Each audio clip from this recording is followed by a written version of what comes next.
Hello, Art Bubble and comics fans. Art Bubble may be cancelled this year, but that doesn't mean we can't talk about comics and meet interesting people from around the world. Today, I have got a connection down to the Congo, to Brazzaville, with Joël Epé Mandenge, otherwise known as Elyon. Hello, Elyon. Nice to see you. Hello, Arni. Hello, Art Bubble, and hello, everyone. I'm so happy to be here with you today. We're so happy to have you here, as you were one of the creators that Art Bubble met at Likhaf last year in 2019. And you are one of the emerging comics creators from the Congo, as well as a festival organizer. Yes, actually, I've created in Congo, Brazzaville, a festival called BililiBD Festival. And I'm also an artist. I do comics. I have a comic book called The Diary of a Banduta. And I'm also, let's put it that way, a stand-up comedian. So it's really a package of many interesting things that I'm working on. Absolutely. Now, up here in Denmark, we don't really know that much about the African comics traditions. Can you tell us a little bit about that? Oh, let's say that the continent is very huge. You know that we have more than 50 countries in Africa, and we also have various languages. You have in North Africa, people speaking Arabic. You have in Western Africa, people speaking French. In a country like my home country, Cameroon, because I'm a resident in Congo, Brazzaville, but I'm from Cameroon. In my home country, we speak both English and French. And you have places where they speak Portuguese, and that is not even considering of various languages. So it's very, as let's put it that way, as we have those various languages, you have diverse way of doing comics. So the comic books that you will find in North Africa, the way they write, the way they draw, their lines and stuff will be very different from what you will see, for example, in South Africa. I mean, the region, not just the country, or what you will find in Central Africa, Eastern or Western Africa. We have the influences from many foreign creators or styles. I can say we have the influences of Japan with the manga, the US and the mainstream US, because Chris Ware, for example, or Robert Crumb are not really the mainstream US kind of material that we will read. It will mostly be Marvel or DC Comics, the way they draw and their rhythm and stuff. And we have this European kind of doing comics too, the Belgium, the Franco-Belgium heritage of Tintin or Asterix. All that is really a huge mix that you find in our various countries on the continent. Well, that sounds very exciting, and I especially like that there are different styles, of course, in the various different countries in Africa, and of course, Africa is huge. Now, you've started running a festival, BililiBD, in Brazzaville, and I imagine that you're doing so because there is a need to tell people about comics in Africa. How has the festival evolved and developed since you began? And when did you begin? Oh, concerning the festival, yes, let's say that since I was an artist in the beginning, I really found a real need to create a platform in Congo where we can meet as Africans. That means in Central Africa, you have Cameroon, Guinea, Gabon, DRC, RCA and stuff. how can we start meeting and then meet with other countries on the continent and then out of the continent? And how can this place be a safe place for meetings with publishing houses, with writers? Because since we don't have many, when I say many, I'm even kind, we don't really have art schools specific on comics in many of our countries. People draw because they like it and because they've been reading a lot of comics. So it was interesting and important for me to create that platform. I say platform because to me, it's not just a festival where we rejoice and have fun for, let's say, 2 or 3 days or 5 days, but it's really a place where you can have workshops, conferences, discussions, meetings with authors, meetings with editors, professional rendezvous where you can pitch your work and show what you can do. And I'm very glad because I started it in 2016. We had something like 300 visitors. Then we moved to 900 visitors. So 2016, and last year in 2019, we were 5,000 visitors. Oh, that's amazing. That was scary. I know the feeling. Oh, that is really good. It was really encouraging. And one of the great news that we got from that, the last edition is, because we had many good news in the previous editions as well. But for example, in 2018, we had a convention with La Cité Internationale de la Bande Dessinée d'Angoulême.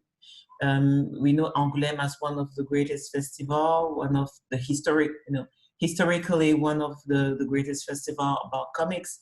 And we had a convention with them, with the Cité, having the Museum of Comics, one of the greatest museums in Europe. And they're working with us to help us develop that idea of connecting artists to publishing houses, to help them have a job and to really bring value to their works. Because in my country, let's say Cameroon or Congo, where I'm living in so many countries in Africa as well, we don't really see the artist doing comics as someone important or someone at all. It's like, okay, that's your hobby, but what's your real job? So the aim behind the festival is really to work on all of those aspects. Creating opportunities it's a tool to help the artist to exist and to exist in his community. So he won't really dream every day of going abroad, going to another country to exist. He can exist in his own country. And one of the greatest news that we got from last edition is that Dupuis, the publishing house of Spirou, for example, Spirou and stuff. So Dupuis came to BililiBD in 2019, and they auditioned, let's put it that way, artists from Congo, from Cameroon and stuff. And I got news recently that among all the people that they met, whether physically or digitally, because not all can travel to the festival. So at times we give room to digital meetings.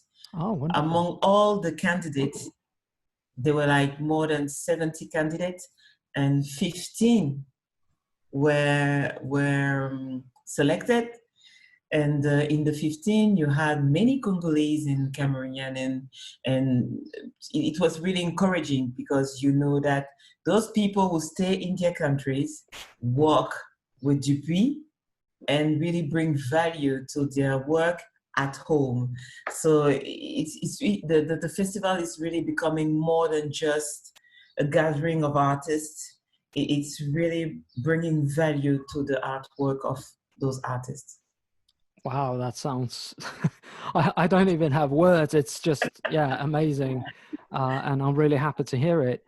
And that actually was one of the questions that I wanted to ask you, what African creators are doing to highlight their work. But I think you more or less covered it by talking about the work that Dupuy are going. And I think that out of a crowd of 70 artists, that 15 have been selected to do work with Dupuy or develop with Dupuy.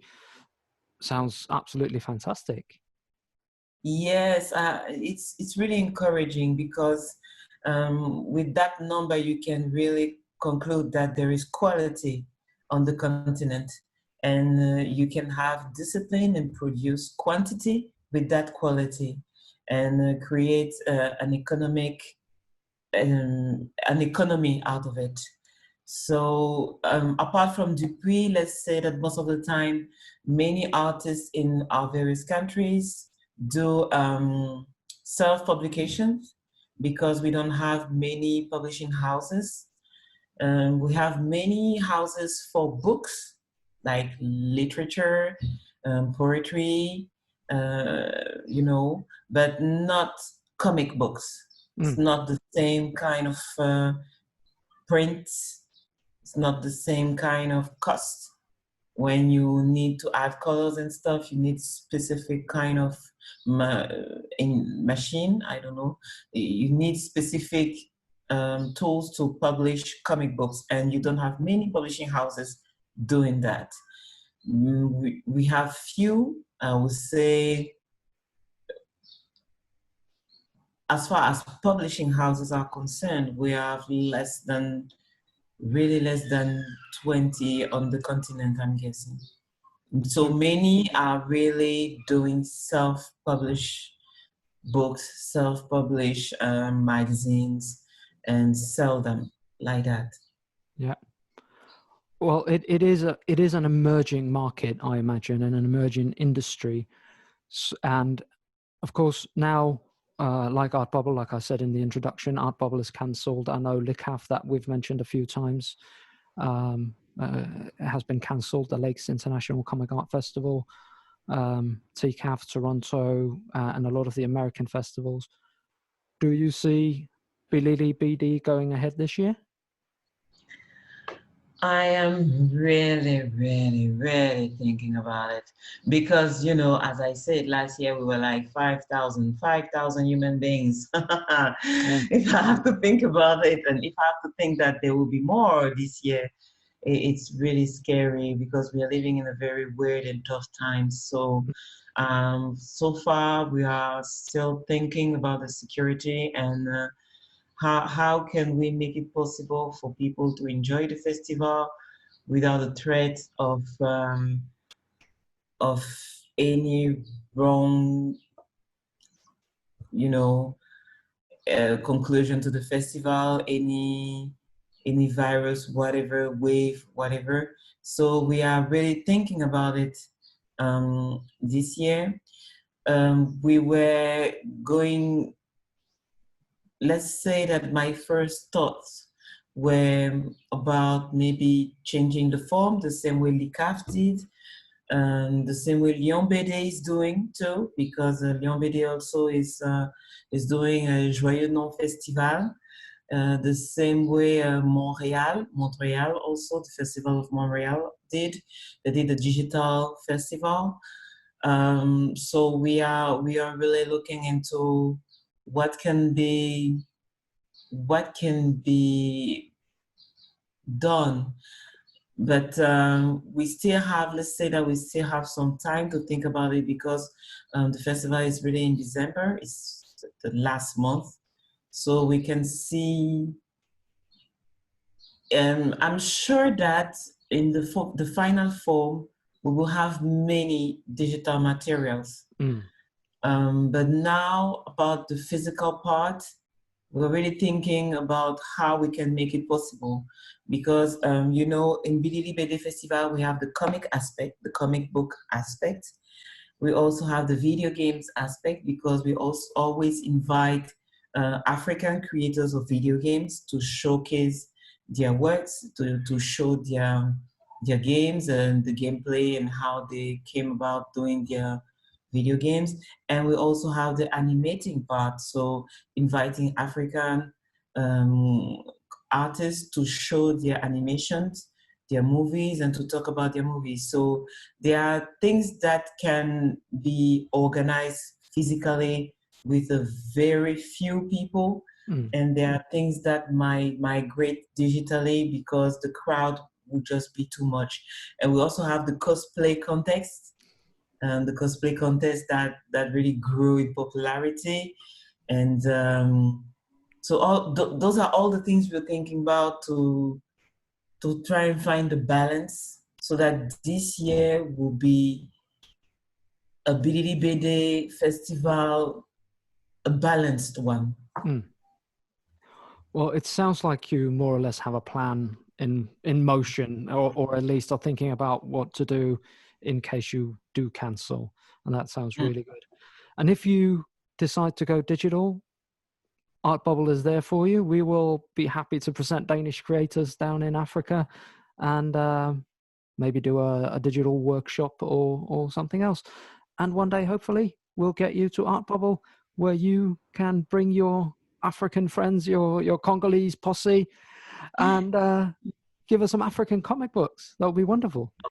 That will be so great. And remember that we talked about it earlier, like that is last year, and I'm really looking into it too. That's the reason. I think that's the good part of internet. Internet help us to connect, and from that connection we can really build something. So I'm very happy to know that with Art Bubble we can have organize something, because last year some of your gifts were given to the people, and they were very puzzled by by having a comic book and a toothbrush. They're like, okay, so I don't have to buy toothbrush again. So you give that now. So it was really interesting and funny to see the people's faces, and parents, of course, were really glad to have this kind of books. And it was interesting to see how having a comic from one hand can really take you to the real life with a tool that you can use. So it can be interesting to look forward to work together, as we said earlier, and hopefully have you with us this year, next year, and plan a physical meeting, whether you come to Congo or I come to you. It will be interesting, really. It would be amazing. We hope to see you in person soon. And until then, please take care of yourself, and good luck with BililiBD. Of course.